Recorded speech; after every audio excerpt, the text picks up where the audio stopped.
بلرزد ز عزمت جهان ستمگر، بکن شام دنیا تا صبح منور.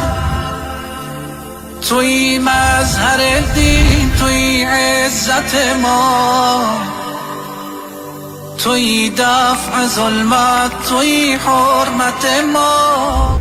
هر دور کی حق و باطل وی، الله تعالی حق پرست علما انتخابوي دې دپاره چې د الله د نظام په صمیمیت او په اخلاص باندې ښه خدمت وکړي،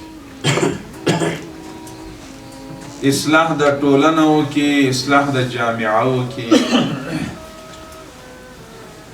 دغه اصلاح راوستو دپاره الله چې کوم اشخاص انتخابوي هغه د علماء کرام، بیا په علماء کرامو کې هغه د محتسبین چې احتساب ذمہ داری ورته سپارل شوی. موږ داسې دور کې اوسېږو، نبي علیه السلام فرمایي تاسو علما یاستئ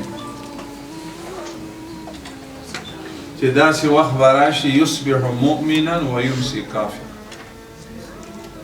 ویمسی مؤمنا ویصبح کافرا ویبیع دینه لعرض من الدنیا او کما قال علیه السلام.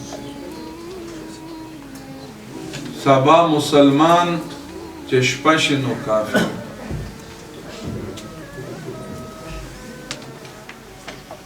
نو د کفر کېدو معنا دا نه ده چې کفر کلمه به وایي. اسلام اصول سره به حساسیت پیدا کوي او کفري نظام ته به لبیک وایي او کفري نظام به خوښوي. مسلمانانو سره به د تعلق رست و رزه کمیږي،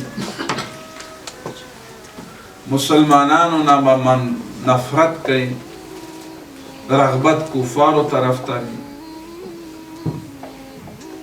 حتی اهانت او توهین د دیندارو او د اسلام او د دین به کوي.